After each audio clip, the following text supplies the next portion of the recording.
Have you ever gone to the end of a sales call thinking it was going absolutely fantastic, perfect, only to hear, this is too expensive? So then of course you try and give them some discount or crazy 12-month payment plan. If so, you are making a huge mistake, because whenever people say they don't have the money, they don't actually mean they don't have the money. They're just scared to spend it. And so offering them a discount doesn't actually solve the root problem. So in this video, I'm gonna show you 3 things. Number 1, how do you identify if it's a fear objection or a logistical objection? Number 2, how do you handle it if it's logistical or if it's fear-based? And number 3, how could you even pre-handle the objection? That way you save yourself 30 minutes at the end of the call. So the first step of handling any money objection is you have to understand there's logistical money and fear money. The difference is fear money is somebody has the $10,000 for the program, let's say, but they're just scared to spend it. Logistical money is like, great, the program's $10,000, I only have $5,000, therefore I cannot do this. Now, a very common mistake a lot of sales reps will make is they'll try and handle this fear objection when in reality, it might just be a logistical objection. Maybe they genuinely don't have the 10K in their bank account and you're spending all this time harping them about their mindset and their identity and all these other things. So instead, the first step is we want to get logistical money out of the way. So how do we do that? The first step is we have to handle the value objection. Now, the way you do that is as soon as somebody goes, yeah, man, like it sounds great, this is just too expensive. Hey, not a problem, man. Money aside, like, would you actually do it? Well, yeah, I would do it. Okay, well, why though?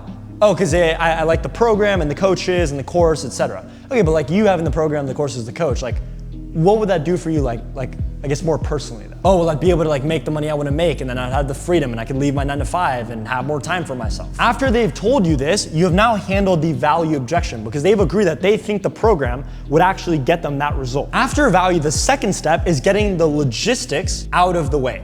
So here's how we do that. We go, okay, man, so not a problem. Is it just that initial investment then of like that $10,000? Or like, if we could split it up into more adjustable payments, would that make it a bit easier for you, like financially? They say yes, then you go, okay, man, so bills and expenses aside, what do you actually have saved up at the moment? Now, right here, we can assume if they said $5,000, let's say, then you just go, okay, man, here's what we could do. We could do a payment plan, so we could break it up over $5,000 today and $5,000 in 30 days. That way you start acquiring that skill set and then it kind of pays for itself over time. Would that work like within your budgetary constraints, fear and emotion aside? Now, at this point, if you've built them a good payment plan, they will agree, yes, it works within my budgetary constraints, which means you have now gotten the value objection out of the way and you have gotten logistics out of the way because they agree the payment plan does actually work for them. So now all you have to do is reclose. So you just go, okay, man, so with the understanding that you feel it would actually help you get to that 20K a month goal and like having that freedom, getting out of the 9 to 5, and you feel it actually work within your budgetary constraints, how would you like to proceed? Because from here, there's only 2 answers they can give you.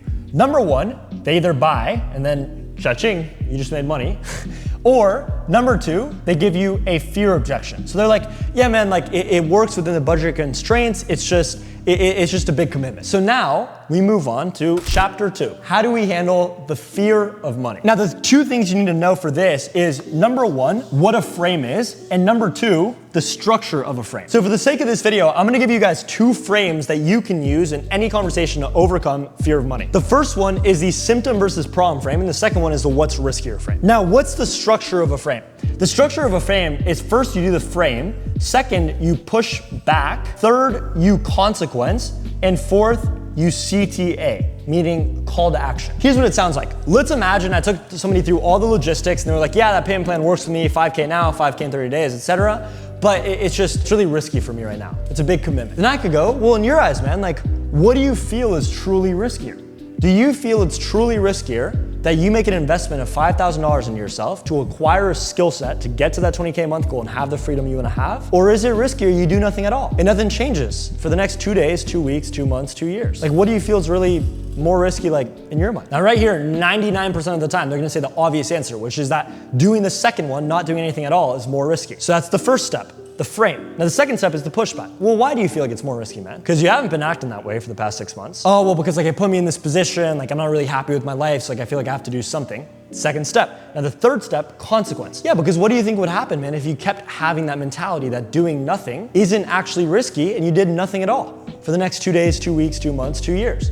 Oh, well, I mean, my life would continue to be the same that it is now. I still wouldn't have the freedom. I'd still have to work a job that I hate, etc. And now, the fourth step, call to action. So what decision do you feel like you have to make, man, to put yourself in the best possible position to get to that 20K a month, have the freedom you want to have, and work a job that you actually enjoy. Oh, well, I have to do it. So that would be one frame that you could use to handle the fear of money. Now I'll show you guys a second reframe you can use for the fear of money, just so you guys can really have, I guess, more tools in your toolbox. So here's how it goes. If I take somebody through all the logistics and they're like, yeah, man, like it works budgetary, it's just like, I can barely afford it, I barely have enough money. Then I could go, well, like for you, man, like you not having a lot of money, it's where this feels like a lot. Do you feel like that's a problem? Or is that a symptom of the problem of you not having the skills? Oh, well, it's a symptom. Yeah, because like if you had more of the skills, what do you feel like you would have more of? Oh, well, I'd have more of the money. Exactly, man, because it's like if you had somebody overweight and all they focused on every single day was focusing on how fat they are rather than focusing on the diet and the nutrition and the exercise that they have to do to lose the fat, what do you think would continue to happen to them? Same way for you, man. If you keep focusing on the fact that you don't have the money rather than focusing on the skill set that you need to develop in order to get the money, what do you think happens with you? Oh, well, I'd stay in the same position, not having the money, not having the freedom, etc. Okay, and are you actually willing to like settle for that?